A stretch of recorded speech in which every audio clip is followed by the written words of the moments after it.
이 세상 그 어느 누구도 노화를 막거나 피해갈 수 있는 사람은 아무도 없다. 그렇지만 누구나 노화를 준비해서 건강한 노화를 맞이할 수는 있다. 노화의 수많은 변화 중에 큰 변화인 수분 부족, 체온 저하를 반대로 이용하는 것이다. 수분 부족은 물 보충으로, 체온 저하는 따뜻하게. 이 두 가지를 동시에 할 수 있는 것, 즉 따뜻한 물을 어떤 식으로 하루에 6잔을 마시느냐에 있다. 질병의 80%가 물과 관련 있다. 운동 후 찬물은 우리 몸에 어떤 나쁜 영향을 줄까? 따뜻한 물은 암, 고혈압, 당뇨, 고지혈증과 어떤 관련이 있을까? 잠들기 전에 따뜻한 물 한 잔을 마셔야 되는 이유. 따뜻한 물에도 종류가 여럿 있다.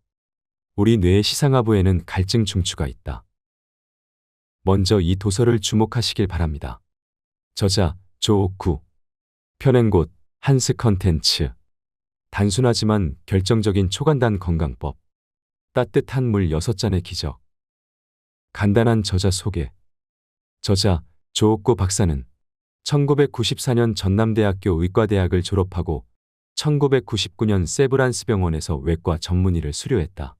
2002년부터 2013년까지 원일의원을 운영했고 2014년부터 한국은퇴설계연구소에서 건강 부문을 맡고 있으며 외과 전문의 건강법 연구가이자 전문 강사로 활동하고 있다.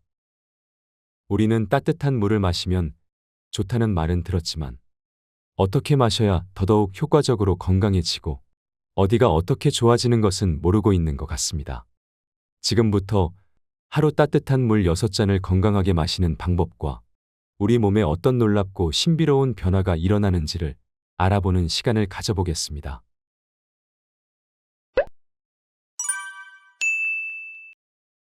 따뜻한 물은 암, 고혈압, 당뇨, 고지혈증과 어떤 관련이 있을까?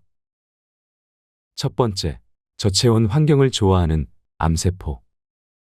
암, 고혈압, 당뇨, 고지혈증 등은 현대인이 당면한 만성 질환이기도 하다. 정상 세포와 암세포를 42도 이상의 온도에 노출하면 어떻게 될까? 암세포는 42도 이상에서 죽지만 정상세포는 45도가 돼야 죽는다. 바꿔 말하면 암세포는 정상세포와 비교해 저온에서 잘 생존한다. 즉, 암세포는 저체온 환경을 좋아한다. 저체온은 저산소 환경이라는 말과 같은 의미다. 두 번째, 노벨상을 수상한 특별한 암치료 요법. 암 발생 이론 중에 독일의 생화학자 오토 와버그에 의해 증명된 이론. 암의 첫 번째 원인은 당의 발효 작용에 의한 상대적인 산소의 부족에 있다고 했다. 저산소성 이론이다.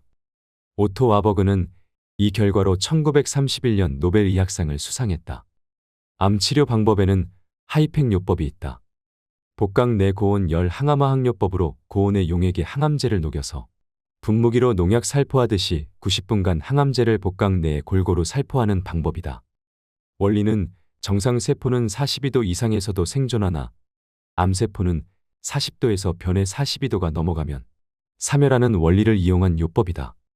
열과 항암제의 상승 효과를 이용해 수술로 제거하기 힘든 미세 종양을 효과적으로 제거할 수 있다.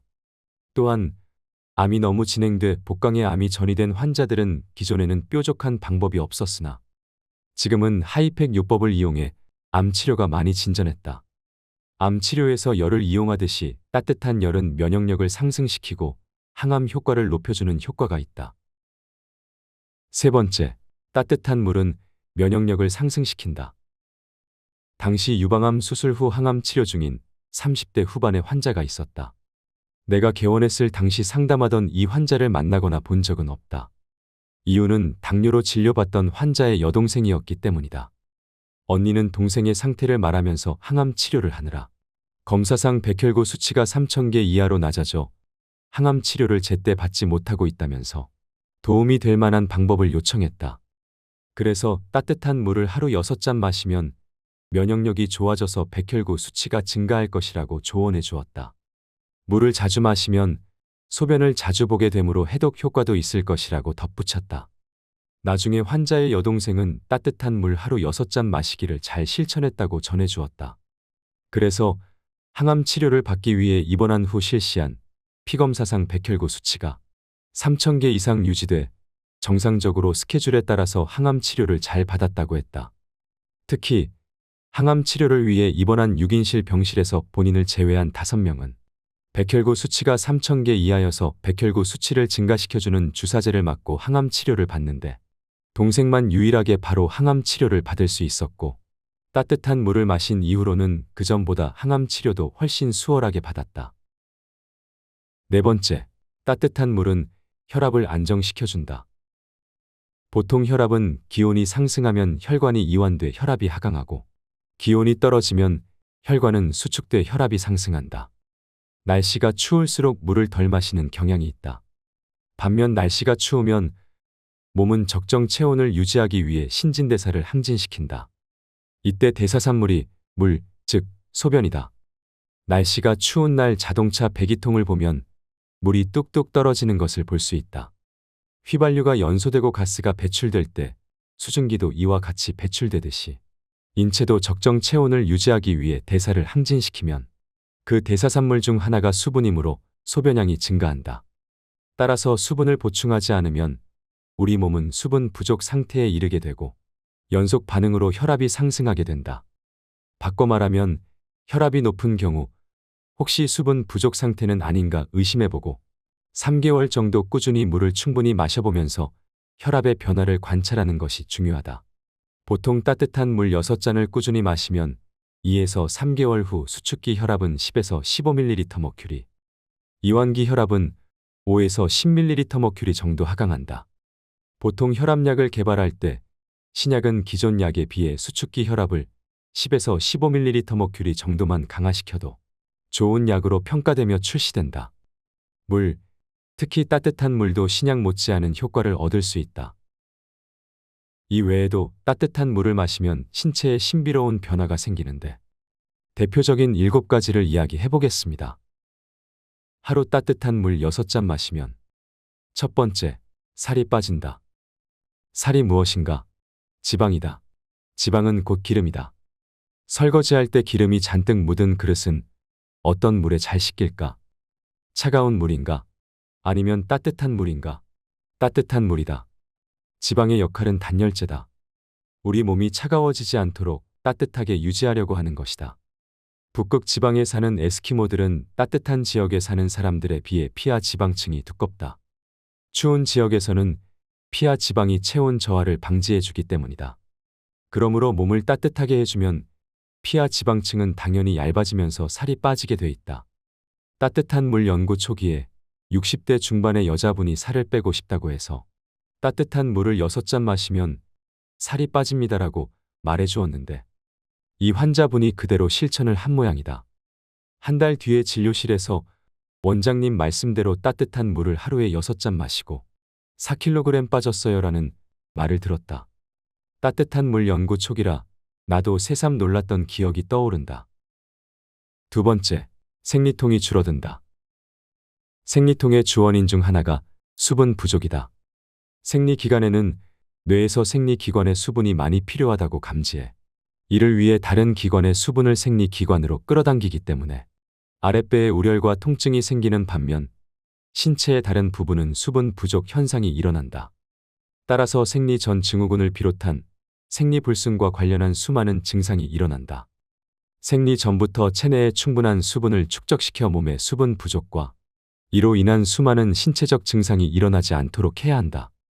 따뜻한 물의 온기는 근육의 긴장을 해소하고 혈액 순환을 촉진해 근육에 더 많은 혈액이 공급돼서 생리통이 완화된다. 따뜻한 물 6잔을 복용하면 웬만한 생리통은 1개월에서 3개월 사이에 좋아진다. 세 번째, 코막힘 또는 기침에 좋다. 감기에 걸리면 평소 5에서 6잔 마시던 따뜻한 물을 최대 10잔까지 마신다. 약은 꼭 필요한 경우가 아니면 잘 복용하지 않는다. 2일 정도 이렇게 하면 웬만한 감기는 약을 먹는 것보다 더 증상 호전이 빠르다. 단점은 화장실을 자주 가야 된다는 것이다. 그러면 왜 이런 방법이 감기를 호전시키는 데 도움이 될까? 감기는 건조하고 냉한 조건에서 잘 온다. 그래서 건조하고 냉한 겨울철에 감기에 잘 걸리는 것이다. 건조하고 냉한 조건에 반대로 하면 감기 예방은 물론 감기 증상을 호전시키는 데도 도움이 되는 것이다. 따뜻한 물은 말 그대로 따뜻하니까 냉한 것과 반대이고 물은 건조한 환경에서 적정 습도를 유지하는 데 도움이 되기 때문이다. 또 감기를 일으키는 원인의 대부분은 바이러스다. 바이러스의 증식 조건 중 하나가 신체 온도보다 약간 낮은 온도다. 바이러스는 저온에서 잘 증식한다. 그러므로 체온이 잘 떨어지는 겨울에 감기를 잘 걸린다. 그리고 평소에 몸을 차갑게 하는 습관이 감기를 잘 걸리게 한다. 평소 감기에 잘 걸리는 사람이라면 물은 자주 마시는가? 특히 따뜻한 물을 자주 마시는가? 그리고 몸을 차갑게 하는 습관은 없는지 살펴보는 것이 필요하다. 온도의 변화가 신체의 면역 반응에 영향을 주므로 신체 온도 변화에 늘 주의를 기울일 필요가 있다. 네 번째, 여드름과 뾰루지를 줄여준다. 여드름과 이로 인한 뾰루지는 10대의 상징이다. 10대 피부는 크게 여드름이 있는 지성 피부와 없는 건성 피부로 나눈다. 10대에서 20대 초반에는 호르몬의 영향으로 피지샘이 자극을 많이 받는 시기이므로 지성 피부는 물론 건성 피부에서도 좁쌀 형태의 여드름이 잘 발생한다. 여드름이 잘 생기는 피부를 검지로 문질러 보면 기름기가 많다는 것을 알 수 있다. 지성 피부다. 지성이라는 말은 기름기가 많은 피부다. 지방이 피지선에서 분비돼 잘 배출이 되지 못하고 고이는 것은 마치 물이 고이면 썩는 것과 같다. 이런 분비물은 세균이 잘 자랄 수 있는 온상이 된다. 세균 감염이 일어나면 환홍화돼 환홍성 여드름으로도 발전한다. 집에서 설거지할 때 기름이 잔뜩 묻은 그릇이 따뜻한 물에 잘 씻기듯이 지성 피부도 따뜻한 물을 열심히 마시면 여드름이 잘 해결된다. 다섯 번째, 소화 기능을 향상시킨다. 소화에는 기계적 소화와 화학적 소화가 있다. 기계적 소화에는 저작 운동, 연동 운동, 혼합 운동이 있다. 화학적 소화는 장내에서 분비되는 각종 소화 효소에 의해 고분자 물질이 저분자 물질로 분해돼 체내에 흡수되기 좋은 상태로 만들어준다.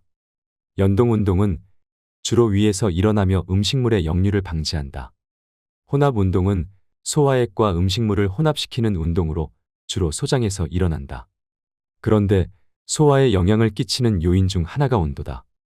소화 효소는 주성분이 단백질로서 온도에 따라 활성이 변한다. 보통 단백질은 온도와 산도에 따라서 구조의 변화가 일어난다. 그러므로 단백질이 주성분인 소화 효소는 온도와 산도의 변화에 민감하게 반응한다. 효소마다 구조가 다르다. 구조가 다르다는 것은 효소마다 온도나 산도에 따라서 최적의 반응이 달라진다는 의미다. 일반적으로 효소는 온도가 올라갈수록 반응 속도가 증가한다.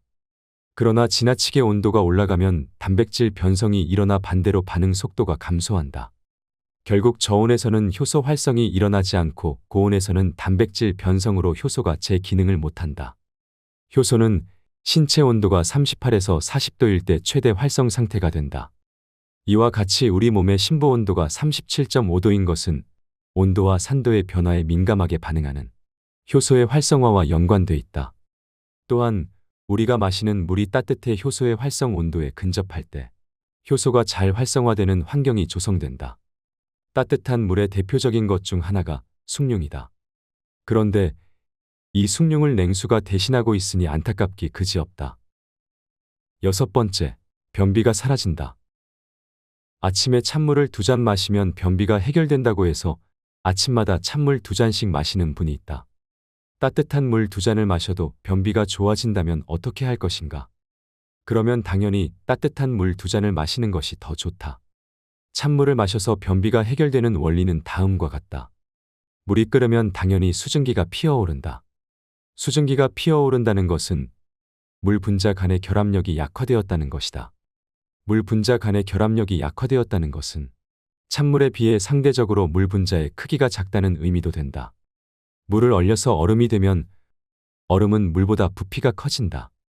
이것은 상대적으로 물 분자 간의 결합력이 끓는 물에 비해 크다는 의미도 된다. 찬물은 장의 운동성을 떨어뜨린다.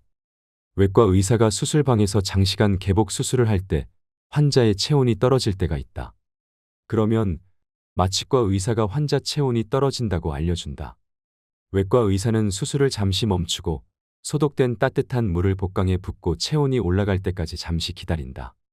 이때 뱃속 장의 움직임을 관찰할 수 있다. 보통 배가 아플 때 복부에 따뜻한 온찜질을 해준다. 장운동이 정상으로 돌아오도록 도와주기 위해서다.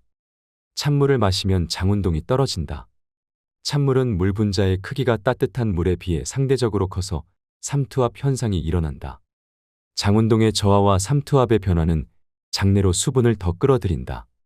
이것은 결국 미끄럼틀과 같은 효과를 일으켜 변을 보게 만든다. 변을 보는 것까지는 좋지만 대신 찬물을 이용했기에 배가 차가워진다. 따뜻한 물을 마셨을 때는 반대로 장운동이 돌아오고 삼투압 현상에 의해 장내의 물 분자가 체내로 흡수가 잘 된다. 따뜻할 때 장운동이 잘 일어나도록 해 변을 보는 것이다. 따뜻한 물을 마셨으므로 배도 따뜻해진다. 찬물과 비교해 따뜻한 물을 마셔서 변비를 해결하는 것이 훨씬 더 뱃속 환경에 이롭다. 배는 원래 따뜻한 환경일수록 기능을 잘한다. 7번째, 비듬이 줄어든다. 겨울에는 왜 비듬이 심해질까? 두피도 피부다. 다른 부위의 피부처럼 춥고 건조한 날씨와 실내외 온습도 차. 지나친 난방으로 수분을 빼앗기고 유수분 균형을 잃기 때문이다. 겨울철에 더 심해지는 비듬은 건성 비듬으로 두피가 건조해 작은 비늘 형태의 각질이 눈가루처럼 떨어지고 가려움이 심하다. 겨울철 날씨가 건조해지면서 피부도 영향을 받아 건조한 상태가 되면 비듬이 더 심해진다. 따라서 충분한 수분 공급을 통해서 피부가 건조해지는 것을 예방하면 그만큼 비듬도 줄어든다. 운동 후 찬물은 마시지 마라. 몸에 열이 날 때 찬물을 마시면 어떻게 될까? 운동 후 찬물을 마시는 것은 최악의 조합이다. 여름에 준비 운동 없이 수영장에 뛰어들면 무슨 일이 벌어질지 잘 알고 있기에 조심한다. 그렇지 않으면 심장마비로 갑자기 사망할 수 있다. 뜨거운 접시를 찬물에 집어넣으면 어떻게 될까? 깨진다. 심장마비 같은 큰 충격은 아니어도 가랑비에 옷 젖는 것처럼 지속적으로 이 같은 충격에 노출되면 그 충격이 축적돼 언젠가는 문제를 일으킬 가능성이 높아진다. 그러면 우리 몸이 뜨거운 접시와 같이 달궈져 있는 상황은 언제인가? 운동, 등산, 노동 등을 했을 때, 찜질방에 있을 때, 즉 스트레스를 받았을 때, 매운 음식을 먹었을 때, 술을 마셨을 때다. 이때 사람들은 대부분 무슨 물을 찾는가? 찬물이다. 뜨거운 접시를 찬물에 넣으면 깨지는 것과 같은 충격을 몸에 주는 것이다. 따라서 운동을 한 후에 찬물을 마실라 치면 차라리 운동하지 말고 가만히 있는 것이 더 낫다고 말한다. 운동 후 물 마시는 요령은 따로 있다. 먼저 몸이 식을 때까지 땀을 닦고 기다린다. 그 다음 찬물 가글을 한 다음 약간 따뜻한 물을 마신다. 잠들기 전에 물 한 잔을 꼭 마셔야 하는 이유. 첫 번째, 새벽이나 아침에 심근경색 또는 뇌경색이 잘 발생할 수 있다. 그 이유는 수면 시 많은 양의 수분이 손실돼 혈액이 끈적거리고 탁해졌기 때문이다. 성인이 수면 시에 흘리는 땀은 300cc 정도다. 계절에 따라 약간 차이는 있지만 수면 시 배출된 수분으로 그만큼 혈액의 점도가 상승해 끈적끈적하고 탁해진다. 이로 인해 수면 직전에 적당량의 수분을 보충해 체내 수분의 균형을 유지하고 심혈관계 질환을 예방하는 데 힘쓰자. 두 번째, 취침 전에 적당한 수분 섭취는 수면 중에 갈증을 예방해준다. 사람은 수면 중에 한 컵 분량의 땀을 흘리는데 거의 대부분이 잠든 직후에 배출된다. 따라서 수면 중에 갈증을 느끼기 쉽다. 갈증을 느끼면 수면 중간에 일어나서 물을 마셔야만 갈증이 해결되므로 질 좋은 수면을 취할 수 없다. 잠들기 전 따뜻한 물 한 잔, 그리고 취침 중간에 깨면 다시 미지근한 물 한 잔 마시는 것을 권한다. 지나치게 뜨거우면 자율신경계 중 교감 신경계를 항진시키기 때문이다. 수면 시간은 일반적으로 부교감 신경계가 더 많이 작용하는 시간이고 활동하는 낮 시간은 주로 교감 신경계가 작용하는 시간이다. 세 번째, 잠들기 전 수분 섭취가 피부를 촉촉하고 탄력 있게 만들어준다.